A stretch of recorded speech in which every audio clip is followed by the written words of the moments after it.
ಸಾಮಾನ್ಯ ಹುಡುಗಂಗೆ ಈ ತರ Virat Kohli, AB de Villiers ಇವರೆಲ್ಲ ಕಾಲ್ ಮಾಡಿ ಯಾವ ತರ ಶಾಕ್ ಆಗಿರ್ಬೇಕು ನೋಡಿ. RCB ತಂಡದ ನಾಯಕ ರಜತ್ ಪಟಿದಾರ್ ಅವ್ರು ಬಳಸ್ತಾ ಇರ್ತಕ್ಕಂಥ ಸಿಮ್ ಕಾರ್ಡು 90 ಡೇಸ್ ಅವ್ರು ಯೂಸ್ ಮಾಡದೆ ಕಾರಣ ಅದು ಡೆಡ್ ಆಗಿರುತ್ತೆ.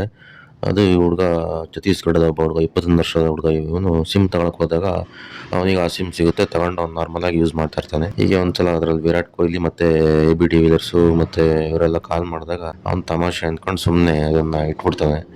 ಕೊನೆಗೆ RCB ತಂಡದ ನಾಯಕ ರಜತ್ ಪಟಿದಾರ್ ಸಿಮ್ ನಂದು ಕಣಪ್ಪ ಅಂತ ಫೋನ್ ಮಾಡಿದಾಗಲೂ ಸಮೇತ ಅವ್ನು ತಮಾಷೆ ಅಂದ್ಕೊಂಡು ಸುಮ್ಮನೆ ಆಮೇಲೆ ಪೊಲೀಸ್ನವರೆಲ್ಲ ಹೋಗಿ ಅವ್ರ ಮನೆಗೆ ಹೋಗಿ ಈ ಥರದ್ದು ಹಿಂಗೆ ಸಮಸ್ಯೆ ಆಗಿದೆ ಅಂತ ಹೇಳಿ ಆ ಸಿಮ್ ಕಾರ್ಡನ್ನು ಅದ್ರ ವಾಪಸ್ ಇಸ್ಕೊಂಡು ಅಂತ ಹೇಳಿ ಅದು ಕೊನೆಗೆ ಹೋಗಿ ರಜತ್ ಪಟಿದಾರಿಗೆ ರಿಟರ್ನ್ ಕೊಡ್ತಾರೆ.